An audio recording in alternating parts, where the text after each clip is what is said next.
Enthusiastically, the officers and some members of NOHS Batch 84 held a regular meeting in preparation for the forthcoming 2009 NOHS Alumni Homecoming to be hosted by Batch 84 alumni. Kaon kami diri.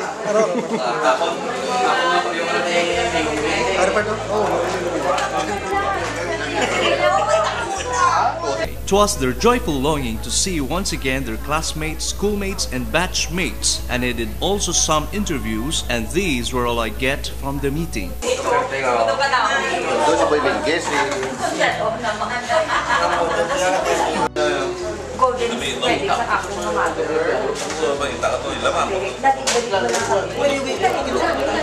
Sorry yun. I have since 1997, nagsugod ang review club set. Sa una sang nga school club set, isket pa. Subog wala gid. Yung bawi mo sa rin. Wala doon ka Santiago, Gandan, Tigog na naman. Schoolmates. Hi! NOHS Batch 84, ang muli subong nga itong meeting, damo kita. Hopefully, kamo maka-attend man sa aton nga meeting. Please come every month may meeting, second week and last Friday of the month. So second week Friday, second Friday of the month, and last Saturday of the month.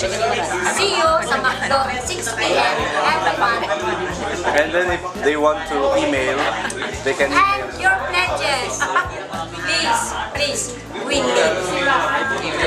Sa email address, palihog, sunod ka mo sa atong Yahoo group, NOHS Class'84 sa Yahoo, para maka-intra ka mo sa atong discussion. Okay? Okay, sir.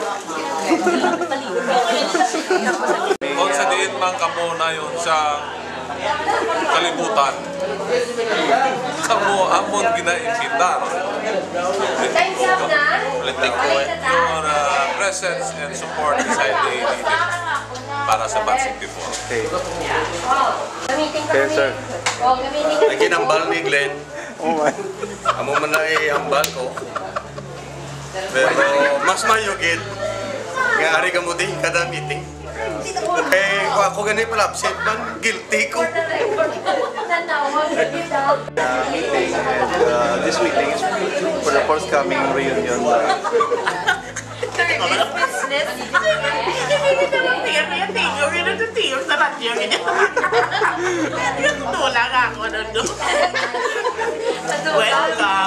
to the bar. Pwede invite mo sila, mga schoolmates, classmates. Ano lang nakaw? Sige. Coming next April. This coming April. This coming April. April 25 na April 25. Next year ang coming. Ma-fall siya sa Sabado.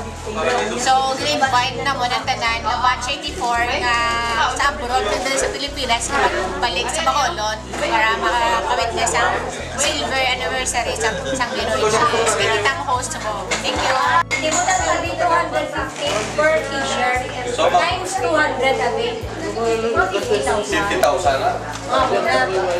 So, kung pwede man lang na iya mag-call ni Benedictoran, pero Glenn de Guzman. so, pwede lang. So, pwede lang mag-discount meeting daw. Pwede kayo. Hindi na mo pasundo.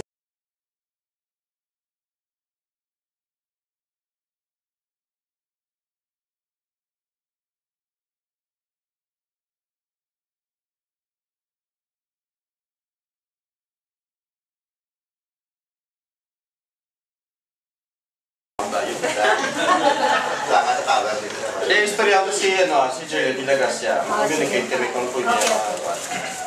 Kaya niya commitment ko. Once committed kaya sinagla. Kaya